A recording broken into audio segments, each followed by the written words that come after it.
Turner est un anthropologue britannique, souvent rattaché à l'école de l'anthropologie symbolique. Il est connu pour ses travaux sur l'étude des rituels, des rites de passage et de la dramaturgie. Rattaché au département d'anthropologie de l'Université de Manchester, son terrain de recherche se trouve en Zambie, chez les Numbu.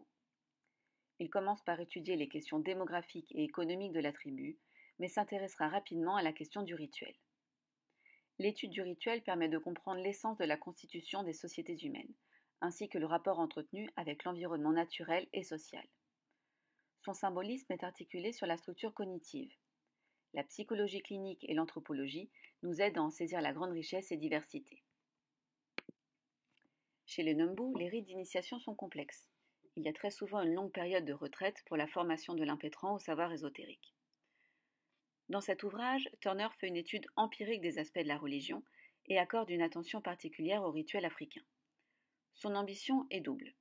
Elle est d'une part d'étudier la structure symbolique et sémantique du rituel, et d'autre part d'analyser les propriétés sociales de la phase liminaire. Nous partons donc dans le nord-ouest de la Zambie, chez les Numbu.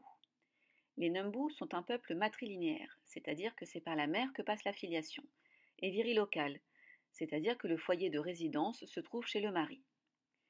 Ils font partie d'un ensemble de cultures d'Afrique occidentale et centrale qui allient l'agriculture à bras, la chasse occupe une haute valeur rituelle, et ils pratiquent la culture du bois et les arts plastiques avec brio.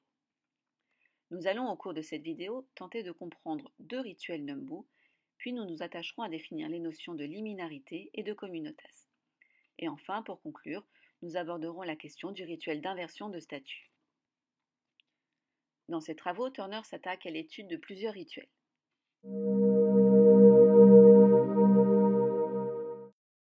Voyons donc tout de suite le premier rituel, le rituel d'Isoma. Isoma peut être traduit par s'échapper d'un endroit ou d'un lien. C'est un rite qui répond à l'incapacité temporaire pour une femme à faire ou à élever des enfants. Il y a chez les Numbu une corrélation entre la fertilité de la femme et le rapport qu'elle entretient avec la mémoire de ses ancêtres. Une femme qui vit en paix avec le souvenir de ses parents décédés n'aurait pas de problème de fécondité. Sinon, elle serait attrapée par l'ombre d'une ancêtre féminine et temporairement frappée de stérilité. C'est justement sur ce nœud structural du matriarcat que le rituel d'Isoma se focalise. C'est un rituel binaire qui a un double enjeu. D'une part, reconstruire la relation entre le matrilignage et le mariage, et d'autre part, d'améliorer les relations conjugales en améliorant la fécondité de la femme. Les différents symboles utilisés permettent de faire apparaître le cachet qui est dangereux, à l'origine du mal. Ce rituel met en évidence des triades et des dyades, symbolisant la dualité, vie, mort, masculin, féminin, candidat, initié, etc., qui se découpent transversalement. Chaque élément symbolique est en rapport avec un élément empirique de l'expérience. L'aménagement du rituel, la mobilisation collective, permet de faire converger les pouvoirs pour détruire les forces malignes. Le deuxième rituel auquel Turner s'intéresse est le rituel de Wupmungu, qui vise à donner de la force à une femme qui a eu une grossesse gémellaire.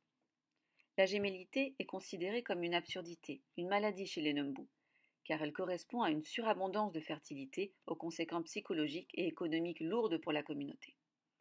Il y a en effet un postulat classificatoire selon lequel les humains ne donnent naissance qu'à un seul enfant à la fois.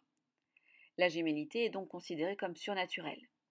Les croyances de certaines sociétés africaines amènent fréquemment à l'infanticide.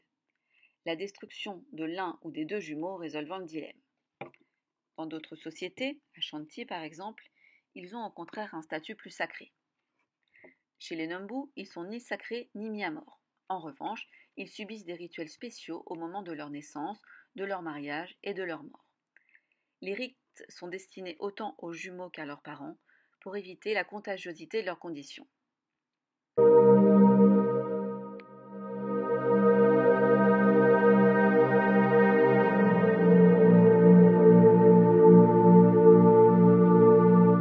Dans cet ouvrage Le phénomène rituel, Turner développe deux concepts centraux, celui de la liminarité et celui de la communitas. Van Gennep, sur lequel Turner s'appuie, a appelé la période liminaire une des phases du rituel des rites de passage, c'est-à-dire les rites qui accompagnent chaque changement de lieu, d'état, de position sociale et d'âge.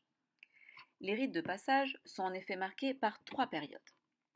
La période préliminaire de séparation, qui est marquée par le détachement de l'individu par rapport aux repères antérieurs. La période liminaire, intermédiaire, du seuil, de la marge. Et la période post-liminaire, marquée par la réintégration dans la communauté sous un statut différent et stable. Turner savoure l'étape centrale, la liminarité, et les ambivalences qu'elle génère dans les attitudes, les gestes ou les objets chers aux initiés. C'est ce processus de distanciation qui permet paradoxalement à ces mêmes acteurs de s'approprier le rituel. Ce qui intéresse Turner, c'est l'espace-temps liminal. C'est principalement l'effet de recombinaison de la hiérarchie des statuts et surtout son effet potentiel d'innovation culturelle par rapport à la vie sociale inversée.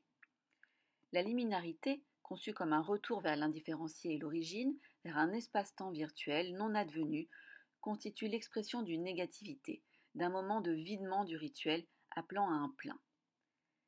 La liminarité n'est pas une séparation d'avec ce qui se joue au sein du rituel. Elle est, pour reprendre les propos de Turner, une manière d'introduire le mystère de la distance réciproque. C'est un appel à l'altérité. La liminarité échappe au réseau des classifications hiérarchiques. C'est un moment du temps, hors de la structure sociale séculière. Elle symbolise un lien qui a cessé d'être. Symboliquement, la structure de l'ordre social est ici en suspens. Les néophytes sont simplement des personnages en transition, encore sans lieu ni position. Ce qui caractérise cette période, outre le statut, c'est d'une part le silence, signe d'humilité et d'apprentissage de la sagesse, l'état de soumission, l'autorité dans ce cas c'est la communauté, c'est cette communauté qui est dépositaire de toutes les valeurs, normes, attitudes et sentiments produites par cette culture, l'humiliation qui vise à détruire le statut antérieur, et enfin la continence sexuelle. Turner n'exclut pas la vision dichotomique exposant deux modèles juxtaposés ou alternés, l'un correspondant au système social structuré, différencié et hiérarchisé, et de l'autre la communautas, indifférenciée, marquée par la spontanéité, l'immédiateté et la communion d'individus égaux. La liminarité débouche ici sur l'expérience de la communautas existentielle. Alors, la communitas, qu'est-ce que c'est ? Eh bien, c'est ce qui échappe à la structure sociale. Selon la définition produite par Martin Buber que reprend Turner, c'est le fait de ne plus être côte à côte, mais d'être les uns avec les autres. La communauté ne se limite donc pas à un territoire ou à un rôle spécifique. Elle est de nature concrète, par opposition à la structure qui, elle, est régie par des normes et institutionnalisée. La communautas s'introduit par les interstices de la structure dans la liminarité. C'est dans cette liminarité, justement, que la communitas fait parvenir à la conscience individuelle le sentiment de participer à un destin commun, renvoyant à un au-delà du rituel. Pour conclure, rappelons que toutes les sociétés se ramènent implicitement ou explicitement à deux modèles sociaux opposés.